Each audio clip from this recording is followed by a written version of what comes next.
Cette semaine, nous vous emmenons avec nous visiter la ville de Memphis, où, en parcourant les bars d'abord, puis en découvrant deux musées consacrés à l'histoire du rock et de la soul, nous essayons de comprendre les origines de ces mouvements musicaux, avant de visiter le mausolée consacré à Elvis Presley dans sa propriété de Graceland.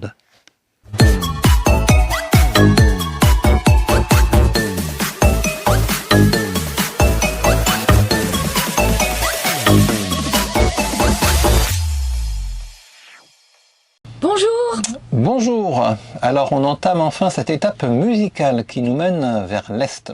Alors comment est-ce qu'on l'entame? On l'entame un peu par hasard, puisqu'on se dirige vers l'éclipse. On part de l'Arizona véritablement. C'est là que vraiment on se réoriente après avoir visité nos premiers parcs nationaux désertiques. Le Grand Canyon, Monument Valley, le Canyon de Shelly. Et là, on fait vraiment un virage vers l'Est net, très net, puisqu'il va s'agir de rouler sur les autoroutes qui traversent vraiment l'ensemble du pays et des USA, et qui ont d'ailleurs une histoire parce que cette grande traversée Est-Ouest, et je le dis Est-Ouest, bien que nous on le fasse dans l'autre sens, elles sont liées à la conquête du continent pratiquement par les Yankees, et donc toute cette traversée, elle a un côté un peu épique, et évidemment elle se caractérise aussi par la présence par intermittence de la route 66 le long de l'autoroute qu'on prend. Alors parfois elle se confond avec la route 66, parfois la route 66 historique elle est un petit peu sur le côté. Et nous, on entame cette grande traversée dans des conditions climatiques particulières, puisqu'il fait froid. On va commencer sous la neige, on va commencer même dans le blizzard, vent contraire, avec des moyennes kilométriques très basses qui nous font craindre de ne pas être à l'heure à l'éclipse. Et puis finalement, les choses se transforment très rapidement. On traverse le Middle East, les plaines. Le paysage autour de nous commence à devenir un peu agricole et printanier parce qu'on voit les fleurs jaunes au bord de la route. Et alors bien sûr, il y a cette étape pour nous dans l'Arkansas qui va correspondre au moment de l'éclipse. Et là, on fait une ellipse autour de l'éclipse pour ce qui nous concerne, puisqu'on renvoie ça à d'autres vidéos. On traverse... Pour ceux qui n'ont pas compris qu'il fallait aller voir les vidéos, c'est que vous êtes un peu bouché. Mais un petit mot sur l'Arkansas en dehors même de l'éclipse, c'est qu'on a trouvé un paysage agricole vraiment sympathique. On avait l'impression d'être dans une campagne un peu protégée, un peu idéale, protégée du reste du monde, des gens qui vivent localement apparemment, avec beaucoup de verdure, des bois un peu partout, des petits parcs non spectaculaires, mais des parcs d'État qui sont égrenés ça et là avec des lacs. Donc un paysage vraiment très rieur, très accueillant. Mais on n'est pas vraiment resté, puisque après la fameuse éclipse, donc on continuait notre route vers l'Est. Et c'est là que ça devient musical, puisque l'Est, à ce moment-là, c'était la ville de Memphis. Alors la ville de Memphis se dresse comme un monument sur notre route, et nous, on y arrive parce qu'on se dit, c'est dommage de ne pas aller jusque-là, et on ne sait pas très bien ce qu'on va trouver exactement. Et on trouve un objet un peu complexe, à la fois culturellement, sociologiquement, historiquement, qu'on a un peu du mal à apprécier tout de suite. Alors ce qu'on fait, c'est que on va assez vite, pour se faire une première idée, vers un musée, alors de la soul et du rock. Et ce musée ne nous a pas vraiment convaincus. Enfin, il reste un petit peu confus dans les explications, notamment dans la fresque chronologique. Ouais. On avait un petit peu du mal. C'est comme s'il y avait un certain malaise. Et on va voir que ce malaise, en fait, il persiste un petit peu, mais on l'a clarifié, parce que derrière, il y a une question qui est une question raciale quand même, il faut bien le dire, puisque l'histoire du rock plonge ses racines dans la musique blues, qui est une musique noire, sans aucun doute possible en fait, et qui est très liée à la question de l'esclavage. L'esclavage, on va le retrouver, puisqu'on va ensuite longer le Mississippi, et on va voir ces demeures coloniales qui sont, pour certaines, sont devenues un peu des musées aussi, de l'époque coloniale. Et donc, on entrevoit ça. On comprend pas très bien. Alors le musée lui-même nous met sur la piste de l'importance qu'ont joué les labels, les maisons d'enregistrement dans l'histoire de la musique contemporaine et singulièrement du rock and roll, et dans l'opposition qu'il y a pu avoir entre la soul et le rock. Bon, premier aperçu, donc on ouvre les yeux, on ouvre les oreilles, hein, on joue de la guitare. On n'est pas musicien, mais on s'intéresse un petit peu. Et puis de là, on est parti à Beale Street. Et Beale Street, c'est un peu un incontournable à Memphis, puisque c'est la rue des bars, d'où est parti le mouvement en fait qu'allait donner le rock'n'roll. Et cette rue, exactement en fait comme ce qu'on a trouvé à San Francisco avec l'histoire du mouvement hippie, cette rue a muté en fait en rue touristique, bien sûr. C'était un peu inévitable. Et c'est comme ça qu'on la trouve. Et on la trouve un jour de semaine, pour commencer. Oui, le jeudi soir. On est dans Beale Street. Et c'est l'ancienne rue de tous les bars et toutes les boîtes qui ont fait connaître au début du mouvement les premiers groupes de blues qui ont ensuite muté en premiers groupes de rock, de rhythm and blues et de rock. Voilà. Mais bon, ça a bien changé, c'est devenu comme partout un peu touristique. Il reste quelques bars qui ont plus maintenant une dimension un peu artificielle. La plupart des bars sont ouverts, mais pas tous. Et il y a un véritable concours en fait de groupes musicaux. C'est-à-dire que chaque bar a son groupe, ou ses groupes qui se succèdent. Parce que pour les groupes de musique locaux, c'est the place to be, en fait. C'est l'endroit où il faut être pour exister. Et donc, nous, ce qu'on fait, on se prête au jeu naturellement. Donc, on va comme ça dans plusieurs bars, s'asseoir, manger. On a participer. Voilà, on a participé un petit peu. Et après, on est allé, on s'est dit, comme on allait boire un autre, alors il faut consommer. Donc, on est allé boire un coup dans un autre bar. Quand on est arrivé, il y avait aussi des jeunes qui jouaient sur la place. C'est très vivant, c'est-à-dire qu'il y a la musique dans les bars, il y a la musique dans la rue.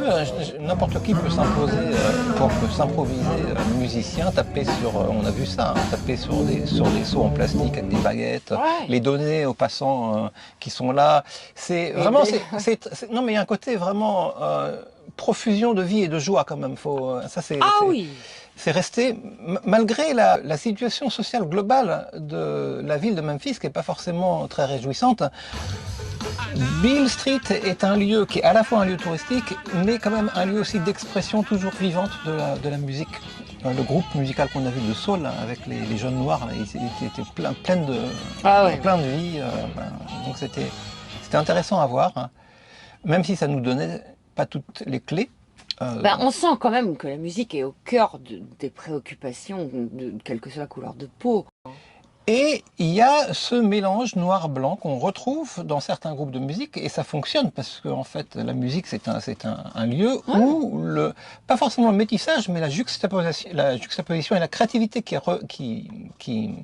découle de la juxtaposition des influences fonctionnent. Donc on voit ça par exemple dans les bars. Après Beale Street, le deuxième incontournable de Memphis, c'est Elvis Presley. C'est Elvis Presley en tant que mythe, puisqu'il est mort. À moins qu'il soit sur une île du Pacifique, certains y croient toujours, mais enfin, ils sont pas très nombreux. Ouais, c'est la ville d'Elvis Presley. C'est la ville d'Elvis, bon. C'est clair et net. Il a été élevé là et il a grandi et il a explosé là, et quel que soit le bar, le mur, Elvis il est partout. Il y a une fresque d'Elvis, un pochoir d'Elvis. Il a un boulevard d'Elvis.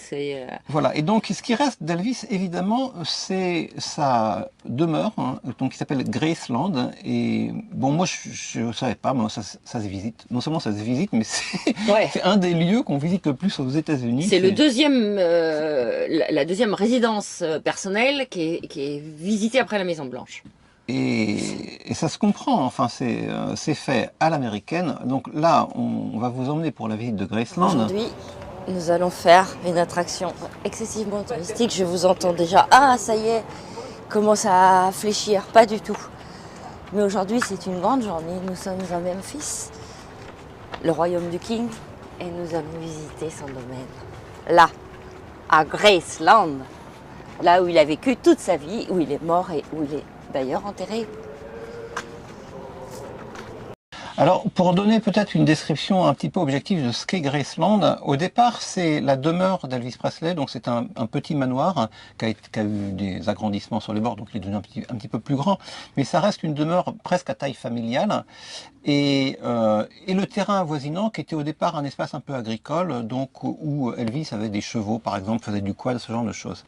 Et puis ensuite, ça s'est agrandi parce que la fondation qui conserve la mémoire d'Elvis Presley, qui est un peu partagée en termes d'héritage, parce que c'est un peu compliqué la vie d'Elvis Presley et la propriété des droits.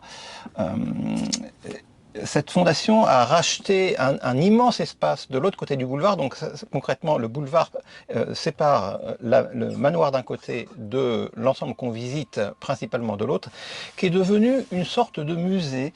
Mais c'est plus qu'un musée. C'est un mausolée, ça s'appelle. Alors il y a le côté mausolée, mais au départ physiquement c'est un ensemble de hangars, en fait disons de bâtiments immenses, hein, puisqu'ils abritent ensuite des collections de voitures, des collections d'avions, etc. On se trouve ici dans une salle d'exposition qui contient toutes les voitures d'Elvis et c'est vraiment impressionnant. Donc au départ, c'est juste un musée, mais c'est un musée d'une taille exceptionnelle, à la fois topographiquement, mais aussi en nombre d'objets, des artefacts en fait qui sont conservés. C'est-à-dire que les objets, bon, il y en a plusieurs millions, on ne dit pas dizaines ou centaines de milliers, on dit millions, et ça va en termes de taille, du timbre-poste, on va dire, de la carte qui a été envoyée quand Elvis était posté en Allemagne, jusqu'à l'avion de 50 places, quoi. Donc c'est absolument exceptionnel en tant que, je dirais, en tant que centre de conservation de la mémoire, en fait, autour d'objets physiques. Et il y a encore une salle, enfin, quand je dis une salle, c'est un hangar, hein, qui est rempli d'étagères qui elles-mêmes sont remplies de cartons qui n'ont jamais été ouverts, ils n'ont encore pas eu le temps, de choses qui concernent Elvis. C'est purement ahurissant. C'est-à-dire que c'est un travail en cours, bien que c'est plusieurs dizaines d'années, le projet continue et va s'échelonner à, je ne sais pas, ça peut être 50 ou 100 ans.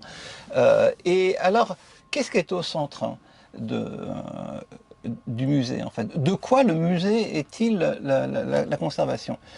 Eh bien, c'est Elvis, bien sûr, hein, mais c'est Elvis qui a été dépassé par lui-même, en fait. C'est comme s'il y avait une créature qui s'était incarnée presque comme par un démon, faut pas exagérer, mais pour moi, il y a le côté exorciste, en fait.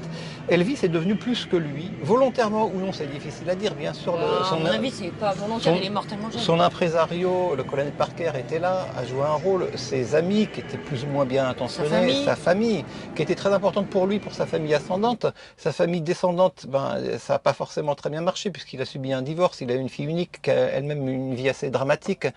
Et donc l'entourage d'Elvis, mais plus encore que l'entourage en personne, je dirais le star system. En fait, Elvis, c'est vraiment une star globale, c'est la star globale par excellence. Et donc le musée est curieux parce qu'il est le musée des deux, en fait, de Elvis en tant qu'individu. Et donc c'est très touchant puisqu'on va le voir lors de la visite. Oui. On commence par parce que c'est tellement grand qu'on arrive, on fait, il y a je sais pas combien de guichets, on fait la queue et on est ensuite parqué dans des files d'attente pour monter dans un petit bus qui nous fait traverser ce fameux boulevard Elvis Presley pour arriver devant la demeure d'Elvis. Oui, puisque là, en fait, comme l'ensemble est tellement vaste, les gens restent 2 heures, 4 heures, 6 heures. Nous, on est resté la totalité de la journée et on n'a pas fini. Mais tout le monde veut passer par le manoir, en fait. C'est vraiment la pièce centrale. Et comme là, c'est un peu exigu, parce qu'ils n'ont pas pu pousser les murs, eh ben, il y a un petit peu, enfin, il y a un guidage, en fait. Il y a une canalisation des touristes. Alors, sa maison, elle est classée monument. Oui, parce que Elvis Presley, volontairement ou non, est devenu un monument, en fait, un monument de l'histoire de la musique, mais un monument de l'histoire américaine aussi. Enfin, c'est quelque chose de vraiment très important en termes de symbolique. Donc, il y a des accords qui sont passés avec la ville de Memphis, avec l'État américain, en fait, pour que ce soit conservé dans de bonnes conditions. Mais ce qui est curieux, c'est que une fois que les touristes, et c'est très bien fait à l'américaine, sont canalisés presque en file indienne pour rentrer dans la maison, alors là, on va procéder à une visite assez intime. Hein, c'est ce qui frappe tout de suite, c'est ça. Vraiment, Bah, moi, ça m'a vraiment fait un pincement au cœur. Ça m'a pris au trip. On rentre d'abord dans une entrée qui distribue les pièces. Alors, quand on est à l'extérieur de la maison, on n'a pas l'impression que ce soit si grand que ça. C'est un petit manoir, voilà. On rentre face à l'escalier qui distribue les chambres. Enfin, la chambre d'Elvis Presley, la chambre de Lisa Marie, Ah oui. auquel on n'a pas accès. Je pense que dans le futur, ça va être ouvert au public, mais pour l'instant, la chambre d'Elvis a été intégralement conservée, rien n'a été touché, et c'est pas accessible au public. Mais de là, on est tous munis d'audio guide, donc on a une tablette avec des oreillettes dans la langue qui nous convient. Donc on commence à droite et on se trouve dans le salon d'Elvis. Et là, franchement, ça fait un pincement.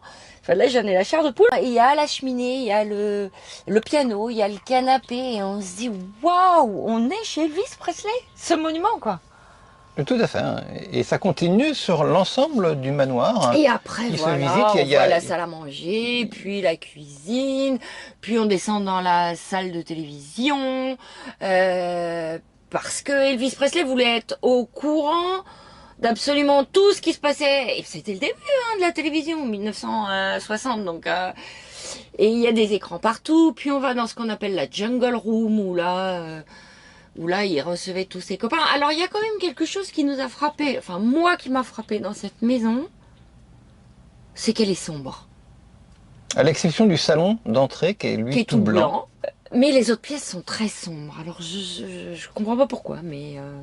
Bon, l'explication assez simple, c'est que Elvis vivait beaucoup la nuit, de toute manière, ça n'avait pas beaucoup d'importance. C'était à l'extérieur, il avait des activités extérieures, mais pour ça, il n'a pas besoin, il vivait non, pas, oui, je pense qu'il ne vivait pas le jour dans sa maison, en fait. Non. Parce qu'on comprend aussi, et nous, on a ce ressenti sans avoir vu le biopic d'Elvis qui sort et que sans doute beaucoup d'entre vous avez vu. Donc, il y aura peut-être une autre perspective. Et qu'on va s'empresser de regarder quand on va rentrer. Mais c'est que Elvis était très entouré.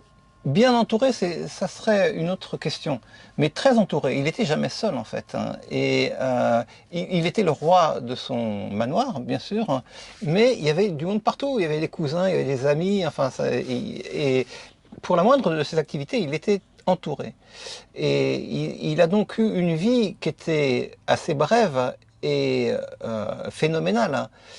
Mais il n'a pas eu de vie solitaire véritablement. Donc il a été fait, encore une fois, je disais, par l'ensemble du Star System, mais aussi par son entourage immédiat. Et ça, on le sent quand même assez bien quand on visite le manoir, hein, parce qu'on voit que les lieux étaient, même de petite taille, c'était quand même des lieux de rassemblement. Ouais. Les salons, c'est toujours plusieurs canapés, la cuisine, c'était une cuisine commune. Enfin, on voit bien qu'il ne pouvait pas être tranquille en quelque sorte. Mais il n'a jamais été pas. Est-ce qu'il le voulait? Je ne sais pas s'il a eu l'occasion de se poser la question. De toute manière, il a été pris dans le tourbillon qui était devenu sa vie, de toute manière.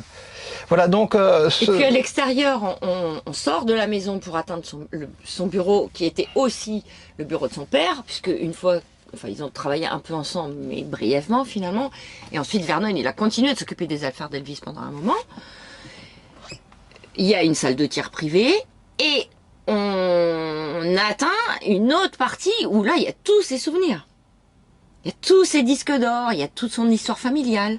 Oui, alors ça c'est vrai, c'est un peu redondant d'ailleurs avec ce qu'on verra plus tard dans le musée lui-même. Oui, mais parce que le musée lui-même, c'est un musée qui a été fait après sa mort. Alors que le musée qu'on visite dans sa propriété, c'est lui qui l'a fait. C'était déjà, le côté hagiographique était déjà présent. Ouais. Le point le plus important en fait pour le reste du manoir, c'est évidemment le petit cimetière en fait. C'est ça, c'est là que tu voulais arriver, j'imagine. Ouais, c'est son jardin jardin de souvenirs. Non, jardin de méditation qui existait quand il était là. Il avait fait un jardin de méditation qui jouxte la piscine. Et maintenant, toute la famille est enterrée là, y compris sa grand-mère. Elvis n'était pas enterré là au départ, mais il y a quelqu'un qui a essayé de voler la pierre tombale. Donc du coup, le gouvernement a accepté qu'il soit là. Et puis à côté, il y a sa maman, son papa. Et puis sa fille et son petit-fils maintenant. Et là aussi, on retrouve le gros point commun avec le manoir, c'est que c'est petit en fait, c'est donc très intime, c'est vraiment à taille humaine et c'est un exploit de la part des gens qui organisent la mémoire d'Elvis d'arriver à conserver en fait ce côté intime, alors même qu'il y a des centaines de milliers de visiteurs qui passent chaque année. Mais il y a un pèlerinage annuel qui a lieu Chaque année, le 6 août, le jour de sa mort, il y a des milliers de fans qui viennent, qui se déplacent du monde entier. Il y a des petits mots un peu partout. C'est assez touchant. Hein. Et nous d'ailleurs, c'est un peu un aparté, mais on a pu aussi accéder avec Oscar, tout simplement passer devant le mur qui sépare le manoir du boulevard Elvis Presley, s'arrêter devant d'ailleurs un moment. Devant le beau portail avec des notes de musique. On a fait comme faisaient les fans en fait, qui venaient par milliers pour essayer d'entrevoir Elvis Presley il y a quelques dizaines d'années. 80 000 personnes étaient, je ne te l'ai pas dit, mais 80 000 personnes le jour de sa mort étaient devant Graceland. Ouais, 80 000 Et nous, on a pu y être tout seul un moment. Tout seul, oui, mais il y avait des voitures qui n'arrêtaient pas de passer sur le boulevard et j'ai eu du mal à être filmé. Mais on était tout seul devant, chez Elvis Presley, bien sûr. Oui, oui, non, mais c'est juste pour dire qu'en fait, on conserve ce sorte de dualité entre le côté contact direct avec le mythe et le côté tourisme de masse qu'on retrouve. Alors ensuite, on continue parce qu'on a payé un ticket, un package global, etc. Et donc on se dit qu'on va essayer d'épuiser en fait les ressources du musée. Et alors là, c'est impossible. Hein. On est rentré complètement. C'est un travail de titan. Non, en fait. c'est impossible si on s'intéresse à tout ce qu'il y a. C'est impossible si on lit tout ce qu'il y a. On peut dire, peut-être au moins citer les hauts lieux. Alors évidemment, Elvis était un fanat. Et on pourrait faire un parallèle avec Johnny Hallyday par certains côtés, de tout ce qu'avait un moteur, donc de quad, de petits bateaux à moteur, mais surtout de Rosalie, de grosses... de voitures tout simplement. Et il a une collection de Cadillac, de Mercedes absolument invraisemblable. Qui sont belles. Et d'ailleurs, il en achetait beaucoup, il en revendait, il en achetait pour ses parents. Enfin, on a l'impression qu'il en achetait 10 par an, qu'il en revendait autant. Enfin, donc il y avait un vrai manège automobile. Et donc les pièces les plus remarquables sont conservées là, notamment une Cadillac rose fameuse, mais il y a d'autres pièces magnifiques aussi qui évoquent évidemment les années 50, 60 et tout ce qui peut aller avec le mythe de l'Amérique victorieuse. Ça c'est un point quand même assez important. Que fais-tu Manu? Tu m'emmènes? Attends, j'arrive, attends.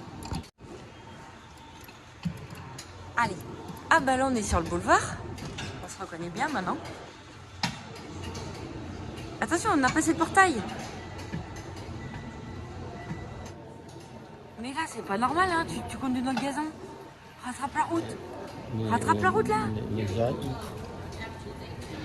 Plus tard, on verra le lieu où sont conservés 2 avions d'Elvis Presley. Ouais. On peut monter dans l'avion principal d'Elvis Presley qui s'appelle le Lisa Marie et on voit le siège où il s'asseyait, son verre de whisky. Enfin, c'est tout à fait surprenant. Avec des écrans partout comme toujours.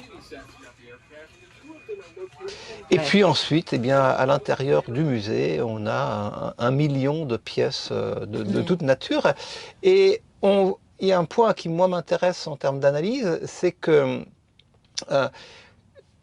le système est parvenu à concilier la figure d'Elvis Presley, qui était un peu une figure rebelle et mauvais garçon par certains côtés, et le côté Amérique triomphante, et notamment par le moyen de son passage à l'armée, qui a été très réussi en fait pour le gouvernement américain de l'époque, puisque on était en pleine vague contestataire, ou en tout cas au début de la vague contestataire, on n'était pas loin du mouvement des droits civiques des Noirs, on était sur la contestation de la guerre du Vietnam, et lui, Elvis, il a parfaitement joué son rôle de petit soldat américain. Il a été formé exactement comme des millions d'autres jeunes de son âge. Il a accepté la discipline de l'armée et puis il s'est déplacé en Allemagne. Il a eu son histoire d'amour qui est née en Allemagne. Donc c'est vraiment l'histoire romancée qu'on pourrait voir dans un film un peu simpliste en fait sur les années 60 américaines. Et Elvis l'a incarné à sa manière. Et donc c'est aussi beaucoup mis en valeur dans le musée, son passage à l'armée. Ah bah oui, il y a un hall entier. Il y a tout, il y a, je sais pas, ses chaussettes, c'est absolument tout. Tout. Et puis, alors, est-ce que c'est le coup du spectacle, comme ça, c'est un aspect important, la collection, bien sûr, la salle des costumes. De ses costumes et la collection de ses disques. Oh, ici, c'est les ceintures et les boots. Et là, c'est purement démentiel. Non, mais moi c'est presque indescriptible en fait. Ouais, C'est vraiment les deux salles qui m'ont scotché, surtout la salle des costumes, je crois. C'est-à-dire que quand on imagine naturellement, je sais pas, une salle de musée avec des costumes, on l'imaginerait sur un niveau. Mais là, en fait, les costumes, ils sont sur 3 ou 4 niveaux. En fait, ils vont jusqu'au plafond, mais le plafond doit être à 10 mètres de haut. Il y en a absolument partout. Ouais, Et en fait, c'est pas mal vu parce que de toute manière, l'extravagance fait partie du personnage. Et d'ailleurs, à juste titre, Elvis est désigné comme le roi du rock'n'roll, the king. Et il est écrit noir sur blanc, un roi. Enfin, il est costumé comme un roi, en fait, et c'est exactement ça. Et il n'avait pas de trône, peut-être, mais enfin, on pourrait l'imaginer sur un trône, ça irait logiquement avec. Donc, il n'y a pas de limite en ce qui concerne l'apparat. Donc, il peut oser tout ce qui est clinquant, tout ce qui ferait terriblement kitsch sur une autre personne. Sequins, Ah bah oui, les perles dans tous les sens. Enfin, prépare-toi psychologiquement pour la salle à venir. Ah bon? C'est les disques. Bon voilà, et puis alors la liste de tous les gens, toutes les personnes qui ont travaillé pour Elvis, notamment ses costumiers bien sûr. Hein. Il y avait une véritable équipe puisqu'il y avait beaucoup d'enjeux de toute manière. Hein. Et puis on sait que Elvis s'est abîmé dans la drogue en fait ou dans les médicaments et puis qu'il est mort sacrificiellement en quelque sorte parce qu'il ne pouvait plus aller au-delà de ce qu'il était devenu en tant que mythe. Et sa mort, qui était quand même peut-être moins superbe, d'un certain point de vue, moins magnifique que celle d'un James Dean, qui est mort tellement jeune qu'il n'a pas eu le temps de dépérir. Elvis, on sait qu'il avait grossi, qui commençait à devenir une caricature assez laide de lui-même. Et puis il est mort à cet âge-là, je crois qu'il est mort à 42 ans, si je me souviens bien à peu près. Après s'être lui-même un peu dégradé, mais cette dégradation, elle est un peu passée sous silence. En fait. Dans le musée, on voit juste le côté le roi du rock'n'roll. C'est tout. Et on peut ajouter aussi, pour conclure sur Elvis, Graceland, que pour moi, Graceland n'est pas vraiment le musée d'Elvis Presley, c'est le musée du mythe Elvis Presley. Bien sûr qu'il s'appuie sur sa vie personnelle et intime, mais qui va au-delà et qui, par contre, cache un peu forcément les zones d'ombre de la vie d'Elvis Presley. On a beaucoup hésité parce qu'en fait il y a deux solutions pour visiter. Il y a un tarif normal et puis un tarif VIP avec des expositions supplémentaires. Et en fait on se dit qu'heureusement qu'on n'a pas pris ça parce que vu qu'on est là depuis ce matin et que le musée est en train de fermer, et ben je sais pas comment ils font les gens. Ou alors ils restent nettement moins longtemps que nous. Bah, comme on est resté toute la journée et qu'on était vraiment quand même fatigués. C'est fatigant d'être debout tout le temps dans un musée. Moi, j'aspirais à rentrer sur le spot dodo, qui était d'ailleurs un endroit très singulier. Bon, c'est peut-être une petite parenthèse, et ça n'a pas grand-chose à voir avec l'histoire de la musique, mais on était au pied d'une pyramide, sous des échangeurs d'autoroutes. Hein, Ouais, c'était quand sous le même pont très bruyant. principal qui permet d'accéder Et à cette la pyramide ville. était assez intrigante, c'était vraiment une grande pyramide. On s'est dit, bon, on va aller voir ce qu'il y a là-dedans, quoi. C'était un centre commercial spécialisé dans la pêche et la chasse, hein, Ouais. et principalement la pêche. Et c'est aussi à l'image de l'extravagance américaine, il n'y a pas de limite. Et ce qui se passe en fait, c'est que Memphis, c'est une ville qui est au bord du fleuve, le Mississippi. Et donc, les gens pêchent sur le Mississippi. Et ça prend des proportions absolument délirantes, hein, la pêche sur le Mississippi. Donc, on entre dans un centre commercial. Alors, c'est extrêmement kitsch aussi. Il y a une sorte de grande cheminée avec un faux feu qui est là. Enfin, un vrai feu, mais avec du faux bois.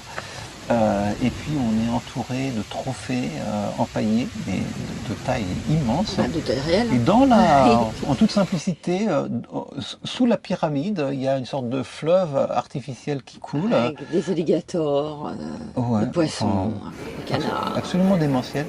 On retourne à Beale Street. Mais voilà, Manu n'étant jamais fatigué, il me dit non, allez, on va se refaire une autre soirée. Et donc là, on était vendredi soir et c'était plus du tout la même chose. C'était plus le même nombre. C'était plus, oui, la même sociologie du tout. Il y avait des queues pour rentrer dans les restaurants, les cafés. Ouais, c'était la même chose que la veille, mais complètement amplifié. Donc, alors, par exemple, dans la rue, il y avait un Capharnaüm. Alors là, c'était même plus imaginable. Ah ouais, parce que comme ils ont chaque petit restaurant ou petit bar a son groupe live, Ben forcément, et que la rue, elle est pas non plus très très large, ben forcément qu'au milieu de la rue, et les gars, ils sont bons, quoi. Oui.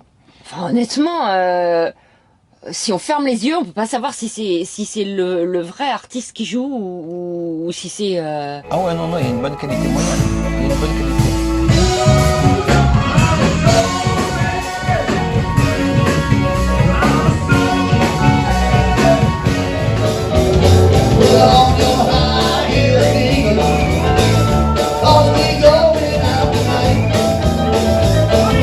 Et on voyait ça, donc les populations locales, en général noires, des jeunes en fait, assez gays en bande, et puis aussi les touristes qui eux sont très majoritairement blancs, les bars où les deux se regroupent plus ou moins, et puis donc tout ça nous intriguait un petit peu, et donc on a essayé de tirer ça un peu au clair en allant le lendemain dans un autre musée qui, à mon avis, est plus intéressant, qui s'appelle le musée de la maison Stax, la maison d'édition musicale Stax, Ouais. donc un label en fait.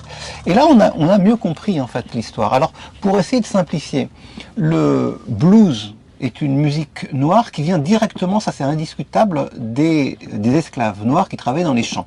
Ils ont inventé, en fait, basé sur le gospel en général, dans les musiques religieuses, des chants de travail, comme on aurait des chants de marins ou des chants d'armée. Là, il y a ça, c'est le blues.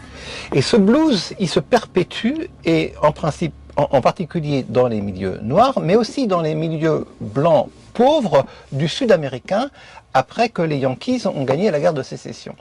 Donc, c'est une musique qui existe là, et notamment qui est très fortement implantée autour du Mississippi, et c'est de là que va naître le rock'n'roll, donc dans les années 50-60, et là il va s'opérer une division, qui est une division raciale qui dit pas vraiment son nom en fait, entre ce qui va devenir le rock'n'roll et ce qui va muter en soul et en funk. Et Stax explique assez bien ça. Stax était un label qui était tenu par un blanc, en l'occurrence, qui était assez progressiste. Lui, il était plutôt aussi amateur de musique. Et il a essayé d'accompagner la mutation du blues en soul. Il n'était pas hostile au rock'n'roll, mais il a essayé de conserver, on va dire, la musique principalement noire, avec donc un label qui était très proche des populations noires et des artistes en fait qui émergeaient de ces populations. En général, pratiquement tous les artistes de Stax ont la même origine populaire, souvent d'ailleurs des gamins de la rue en fait, qui s'en sortent un peu par la musique et qui sont pleins de créativité. Ça c'est le courant soul. Et Elvis Presley était un peu lié à cette histoire-là au départ. Lui, il avait des amis noirs, il avait des amis blancs, et il était imprégné du blues. Mais il va lui-même être au point de départ, en fait, d'une sorte de division qui va être la naissance du rock'n'roll, qui va muter. Et on peut pas dire que le rock soit raciste spécialement, mais ça va devenir une musique principalement occidentale et blanche. Et donc, et surtout avec ensuite la prise de relais par le rock britannique. Et donc là, il y a une sorte de malaise d'appropriation culturelle. Parce que les Noirs du Tennessee ont le sentiment d'être un peu dépossédés de ce qu'ils avaient produit à l'origine. Et maintenant, c'est très difficile à démêler tout ça. Mais Stax est intéressant pour tenter d'expliquer cette difficulté historique qu'il y a là, à la bifurcation en fait entre le rock'n'roll d'un côté et la soul de l'autre. Il faut dire quand même une chose au plan sociologique, parce que c'est la réalité qui nous entoure quand on traverse la ville de Memphis, c'est que c'est une ville qui est très noire. Donc, même si la composition ethnique a pu changer au cours du temps, de toute manière, Elvis venait de ces quartiers populaires et toute la musique, en fait, qui s'est exprimée au travers du blues qui est devenu la soul, elle vient de là, elle vient des quartiers populaires noirs. Et ils sont très présents à Memphis, plus encore qu'à la Nouvelle-Orléans, qu'on va visiter ensuite. Donc c'est essentiel de comprendre ça pour comprendre la dynamique qui est à l'œuvre dans l'émergence et ensuite la séparation des différents courants musicaux qui se sont exprimés dans la ville. D'ailleurs, Johnny Hallyday, il l'a dit, hein. Il a dit, la musique vivra tant que vivra le blues. Et nous, on a traversé la ville avec Oscar, en fait, et on a tracé les quartiers qu'on appellerait les quartiers populaires, qui sont des quartiers noirs, et on a bien vu cette réalité sous nos yeux. Alors nous, on n'a pas ensuite exploré plus le côté rock and roll vraiment, rock and roll lourd en fait, qui va venir après. Je sais pas ce qui va donner les ZZ Top, Sweet Home Alabama et ce genre de trucs. On aurait sans doute, si on avait poussé jusqu'à Nashville. Nashville est pas très loin en fait de bon, Memphis. on va tout faire. Mais alors deux choses l'une en fait. Ou bien on prenait la route de l'est encore un petit peu plus loin pour aller à Nashville vers le rock and roll, vers on va dire Johnny Hallyday quoi. Ou bien on prenait la route du sud pour aller vers la Louisiane. Et c'est ce qu'on a choisi de faire. Et donc, on part vers le jazz, en fait, puisqu'on part vers la Nouvelle-Orléans, tout en suivant la route du Mississippi. Et donc, on reste dans une ambiance très musicale. Et dans cette histoire qui nous concerne tous, on connaît tous le jazz et le rock. Et donc, notre prochaine étape, ce sera la Nouvelle-Orléans. Et donc, une histoire aussi de musique noire et de musique blanche qui s'entremêlent, mais dans une ambiance toute différente. Vous allez voir ça la semaine prochaine. Merci de nous avoir écoutés. Mettez des petits pouces, partagez la vidéo. Ça fait longtemps que j'avais pas dit ça. Et à la semaine prochaine. Ciao. Bye.